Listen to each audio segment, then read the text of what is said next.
Tatamnan ang nasa 1 hektaryang lupain sa Lipa City ng mga upland vegetable gaya ng repolyo at broccoli.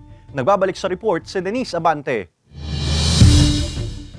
Inihahanda na ng grupo ng mga kalalakihang ito ang 1 hektaryang lupain sa Barangay Lumbang, Lipa City. Tinabas ang mga natutuyong damo, nilinis at inihanda ang taniman. Plano nilang taniman ito ng mga upland vegetable gaya ng broccoli, repolyo at cauliflower pagdating ng buwan ng Mayo. Mga hindi pangkaraniwang pananim sa mababang lugar gaya na lamang ng lungsod ng Lipa pero posible raw ayon sa City Agriculture Office. Taong 2022 pa raw nang simula ng demo farm na ito na isa lamang sanang trial farm para sa mga gulay na maaaring pansahog sa chapsuy at pinakbet at nang makapagpabuhay at makapag-ani ng malulusog at magagandang uri ng upland vegetable sa lugar, ginawa na itong aktual na taniman ng mga nasabing pananim.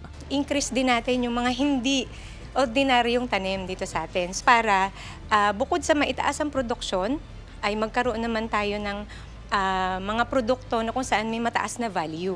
Ito po yung mga tinatawag nating high value crops.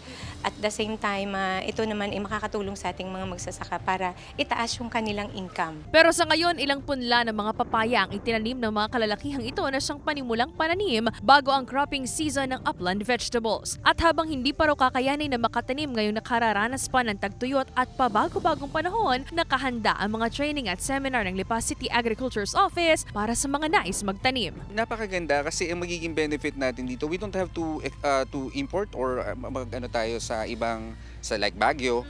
Kasi dito, kung meron na tayo dito, mas magiging mababa yung presyo.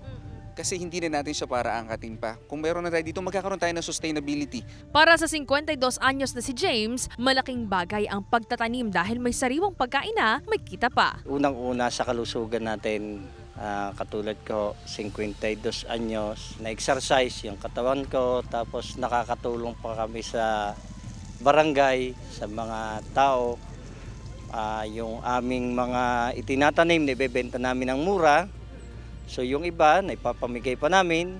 Bagamat may mga ulat ng pagkatuyo ng lupa sa ilang bahagi ng Batangas, maswerte raw ang Lipa na wala pang naiuulat na pagkakabitak-bitak ng lupa. Indikasyon na hindi gaanong apektado ang lungsod sa tagtuyot. Pero payo ng city agriculturist sa mga magtatanim, Maaari po muna sanang sumangguni kayo dito sa aming tanggapan para mabigyan po namin kayo ng tamang information, tamang klase ng pananim na pwede ninyong itanim, yung mga drought resistant po nating mga pananim. At saka mabigyan po kayo ng tamang assistance na aming mga technician. Kasama si J. R. Manjares, Denise Abante, Balitang Southern, Tagalog.